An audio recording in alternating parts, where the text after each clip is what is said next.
નમસ્કાર ખેડૂત મિત્રો, ખોડલ પ્રાકૃતિક ખેતીમાં તમારું સ્વાગત કરું છું. હું છું તમારી સાથે ગોહિલ જસુભા, ગામ સોંદડી, તાલુકો ઉના, જિલ્લો ગીર સોમનાથ. મોબાઈલ નંબર છે 814010 9484. હું છેલ્લા 2 વર્ષથી ગાય આધારિત પ્રાકૃતિક ખેતી કરું છું. તો 2 વર્ષમાં મને ખૂબ સરળતા રહી છે, ખર્ચો ઘટ્યો છે અને ઉત્પાદનમાં ધીમે ધીમે વધારો આવતો જાય છે. તો હું આ છેલ્લા 2 વર્ષથી પ્રાકૃતિક ખેતી કરું છું, પણ તેની સાથે સાથે મને જે આ શિક્ષણ અને સમાજ કલ્યાણ કેન્દ્ર અમરેલી એ સંસ્થા દ્વારા મને આ ઇનપુટ સેન્ટર મળેલું હતું. જ્યારથી આપ્યું ત્યારથી મને આ પ્રાકૃતિક ખેતી કરવામાં ખૂબ સરળતા રહી છે, ખૂબ ફાયદો થયો છે અને હું સહેલાઈથી આ પ્રાકૃતિક ખેતી કરી શકું છું. તેનાથી મને ઇનપુટ સેન્ટર થકી હું વર્મી કમ્પોસ્ટ ખાતર, જીવામૃત, બીજામૃત, 10 પરિણી અર્ક આ બધું બનાવીને મારા ખેતરમાં આપું છું અને મને ખૂબ સરળતા રહી છે. તો આજે એક જે આ શિક્ષણ અને સમાજ કલ્યાણ કેન્દ્ર તે સંસ્થાના જે કાર્યકર્તા છે તે મને આ ભાવિનભાઈ છે અવારનવાર અઠવાડિયામાં મારી મુલાકાત લેવા આવે છે, મારા ખેતરમાં પાક જોવા આવે છે ને મને તે માહિતી પણ આપે છે કે જસુભાઈ તમે આ રીતની ખેતીમાં આ ઉપયોગ કરો, આ રીતનું નાખો તો તમને ખૂબ સરળતા રહે છે. તો આજે આ ભાવિનગીરી છે તે મારે ખેતરે આવ્યા છે ને તે એક પોતાનો એક જે સંસ્થાનો પ્રયોગ છે તે લઈને આવ્યા છે ને તે પ્રયોગ શું છે તેની પાસેથી જ આપણે જાણીશું કે આ પ્રયોગ શું કરવાના છે. તો તમારો પ્રયોગ અમને જણાવો. નમસ્તે, મારું નામ ભાવિનગીરી. હું શિક્ષણ અને સમાજ કલ્યાણ સંસ્થામાં છેલ્લા 1 વર્ષથી એચએફ તરીકે ફરજ બજાવું છું. એમાંનું અમારું સોંદેડી ગામ છે, જેમાં આપણે જસુભાઈની ઇનપુટ સેન્ટર આપેલું છે વર્ષ, અને ખૂબ સારી રીતે હકાવે છે અને પ્રાકૃતિક ખેતીમાં ખૂબ જ બહોળો અનુભવ લેવો છે. તો આપણે હવે આજે બાયોચારનો એક ડેમો કરવાનો છે કે જે કોલસા આધારિત ખાતર બનાવવાનું છે. તો એ આપણે ડેમો કરશું, જે સ્ટેપ બાય સ્ટેપ કે ભાવિનભાઈ જે તમે આ કોલસાનું ખાતર બનાવવાના છો તે કોલસાનું ખાતરમાં કઈ વસ્તુની જરૂર પડે અને કઈ વસ્તુનો આપણે તેમાં ઉપયોગ કરવાનો હોય છે તે અમને પહેલાં શરૂઆતમાં ખેડૂતોને જણાવો. ખેડૂતોને તે આપણે વસ્તુ સ્ટેપ બાય સ્ટેપ બતાવતા જઈશું કે ખેડૂતોને કઈ રીતે કે શરૂઆતમાં આપણે શું લેવાનું છે.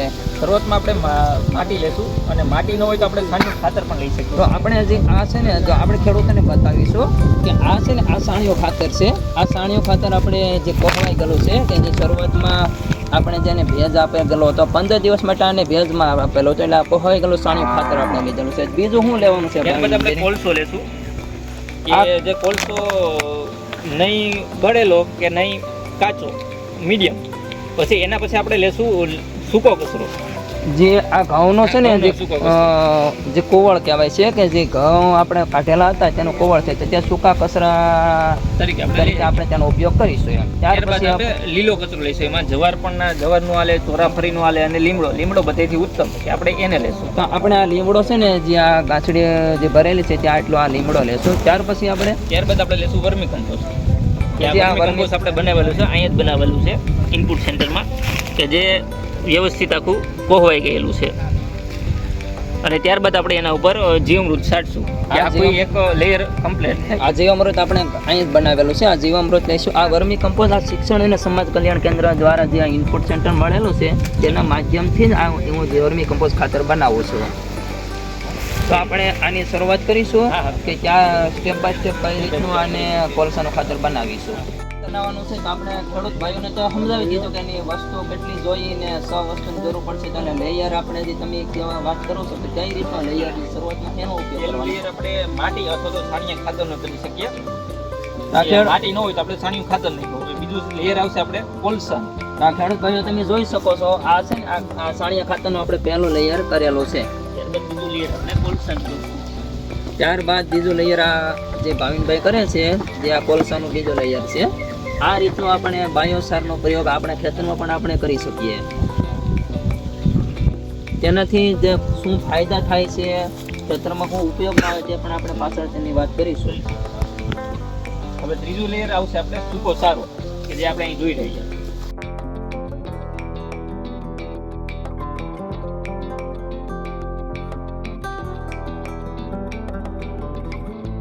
ભાઈઓ આ ત્રીજું લેયર છે કે જે સૂકા ઘાસનો જે સારાનો ઉપયોગ કરવો હોય તેના માધ્યમ થકી આપણે આ જે વતન છે જે ઘઉંનો તેનો ઉપયોગ કરેલો છે. ત્રીજું લેયર થઈ ગયેલું છે.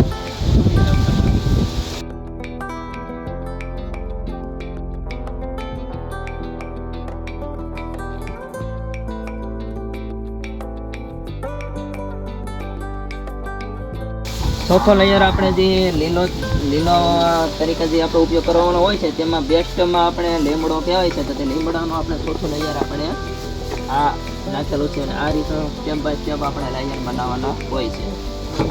ત્યારબાદ આપણે રાખશું વર્મી કમ્પોઝ.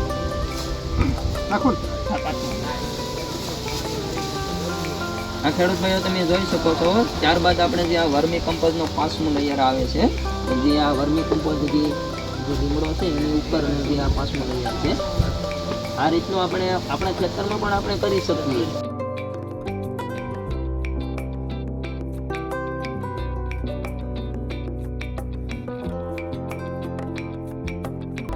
ત્યારબાદ છઠ્ઠું આવશે આપણે જીવામૃત. આપણે આ ઘેરે જ આપણે જીવામૃત ખેડૂત ભાઈઓ બનાવતા હોય છે, તો આ છઠ્ઠો લેયર છે જે જીવામૃતનું. આ રીતનું આપણે જીવામૃત આપણે આ લેયરમાં આપીશું, તેને ભેજ મળી રહે તેટલું જ આપણે આપીશું એમ. તો આમાં કુલ આપણે 7 લેયર કરવાના છે. આ પેલું લેયર છે આખું સ્ટેપ બાય સ્ટેપ 6 લેયરમાં. હવે આવા આપણે 7 લેયર બનાવવાના. ત્યારબાદ એને રોજ સવારે અને સાંજે થોડું ભેજ આપવાનું અને ફરતી બાજુ ઢાંકી રાખવાનું. ત્યારબાદ આને છાંયા રાખવાનું. મેન વસ્તુ આનો છાંયા રાખવાનું છે. છાંયા રાખવાથી આના બેક્ટેરિયા એક્ટિવ થાય અને ભેજ આપવાથી જેને ખોરાક મળે આમાંથી થોડો થોડો. અને ત્યારબાદ આપણે આને 2 મહિને આ તૈયાર થશે, 7 લેયર બની જાય પછી. અને ત્યારબાદ આના ફાયદા એ છે કે કોલસાનું કોહવાઈને નાઇટ્રોજનમાં અંદર પરિવર્તન થઈ જાય છે અને એ આપણે જમીનમાં જે આનો ભૂકો આપશું એમાં માઇક્રોન્યુટ્રિયન્ટ્સ એટલે કે સૂક્ષ્મ તત્વો, પછી કાર્બન અને નાઇટ્રોજનનું પ્રમાણ વ્યવસ્થિત પાકને મળશે અને આપણે આને ખાતરની જેમ છૂટું ફેંકવાનું ખેતરમાં પાકી ગયા પછી. ભાવિનગીરી તમને એ પૂછવાનું છે કે જે આપણે સ્ટેપ બાય સ્ટેપ આ રીતના 7 લેયર બનાવીએ તો આપણે રોજે રોજ આને ભેજ આપવાનો કે જરૂર પડે ત્યારે? રોજ સવારે અને સાંજે. આપણે એમ લાગે કે આજે ભેજ નથી તો આપણે ભેજ આપી દેવાનો સવારે. પછી આપણે પાણીનો ભેજ આપવાનો કે જીવામૃતનો? પાણીનો, ખાલી પાણીનો ભેજ. બરાબર છે. અને આ કેટલા મહિને તૈયાર થઈ જશે? આ 2 મહિને તૈયાર થઈ જાય. બરાબર. ત્યાર પછી આપણે કઈ રીતનું આપણે જમીનમાં આને આપવાનું? અને તમે કોઈ છાણિયા ખાતર ભેગું પણ આપી શકો અથવા તો એમનો હાથેથી પણ છૂટું છોડ ઉપર તમે આવી રીતના ફેંકી શકો. જેમ કે આપણે કેમ યુરિયા આવી રીતના છંટકાવ કરીએ એવી રીતના આને છંટકાવ તમે છોડ ઉપર નાખી શકો. ખેડૂત માઇક્રોન્યુટ્રિયન્ટ્સ પૂરું પાડે, કાર્બન પૂરું પાડે અને એક પ્રકારનું કહેવાય ને કે અમૃત જ છે માટીના.